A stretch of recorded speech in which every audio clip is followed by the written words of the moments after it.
recorded has swept across the Philippines, causing landslides and flash floods.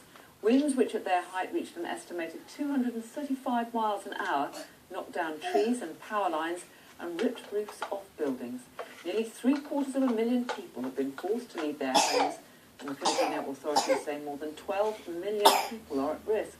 From the capital, Manila, our correspondent John Donaldson sent this report. This could be the most powerful typhoon ever to hit land. From dawn, winds up to 200 miles an hour started to batter the Philippines' central island. In the eastern province of Leyte, the coastal town of Tacloban was swamped by storm surge. Streets turned into rivers of debris. Satellite images tracked the typhoon's relentless progress. It's now heading towards Vietnam and southern China. Millions of people had been urged to seek shelter. Some, though, had chosen to stay put.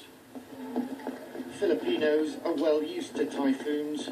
They've had more than 20 this year, but none of this strength. And the country is still recovering from an earthquake last month that left hundreds dead and tens of thousands of people living in temporary shelter. Today, those same people had to face a super typhoon. The president has called for the country to pull together. As always, no storm can bring a united Filipino people to its knees. It is my hope that we all stay safe in the coming days. Large parts of the central Philippines are without power, with phone lines also down. And after such heavy rain, there remains a high risk of landslides. People across the Philippines are facing a difficult night. The capital, Manila, has largely avoided the brunt of the damage, but elsewhere, aid agencies are saying that the damage could be unprecedented. One United Nations official here told me hundreds of thousands of homes could have been damaged or destroyed. Already, many families here have lost everything, but it may be days before we know the full extent of the damage and the number of lives that have been lost. John Donaldson, BBC News, Manila. Well, let's speak now to Dr. Stephen Godley. He's an expert in natural hazards and disaster management at Nottingham Trent University. And he joins us now from our Cambridge studio. Thank you very much indeed for talking to us. Clearly, it looks as though this storm is on an epic scale, but the authorities there are used to major storms. How prepared are they, do you think? They are really very well prepared, as the report you've just shown suggested. The Philippines suffers from typhoons regularly each year. It's in the firing line of the development of storms, particularly around this time of year, and they have suffered very badly in the past. They're very well drilled in terms of trying to evacuate people, as we've seen, get them to safety and give good warnings in good time. And yet it does seem as though the strength of this storm may bring on problems on a scale that they've never had to deal with before. That's true, although there was a similar storm back in, I believe, 1990, Typhoon Mike, which was of a similar sort of strength, obviously not quite the kind of scale that we've seen today, but followed a similar track.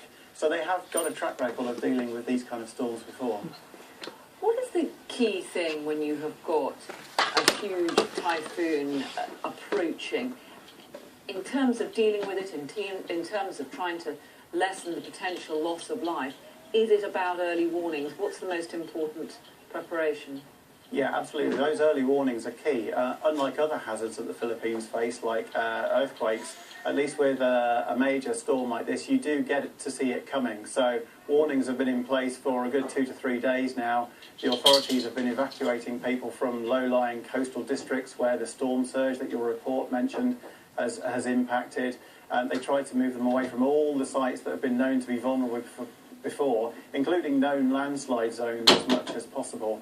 And on top of that, pre-preparing the equipment that might be needed to clear roads, to clear landslides, putting in place the material that's needed for shelter for people, medical supplies, water and food and so forth.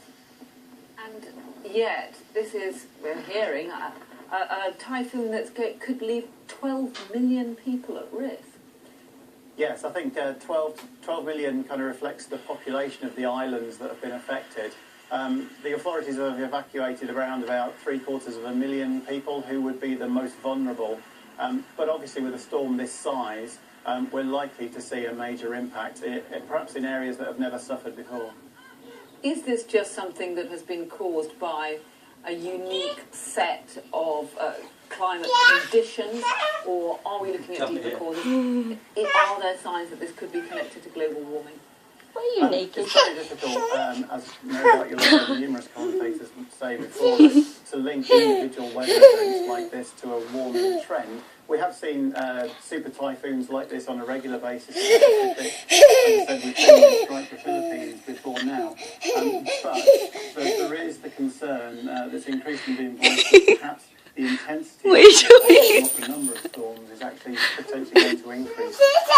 Driven by warm waters in the Pacific, and of course we see hurricanes in the Gulf of Mexico and the Caribbean as well. And if we have increased warming, we would expect to see those warm waters extending for perhaps longer periods through the year. So we may well see an increase perhaps in intensity in the future. But from one storm, we can't possibly draw any inferences. Okay, Dr. Stephen Godby, thank you very much indeed for talking to us from Cambridge. There's growing hope of a breakthrough.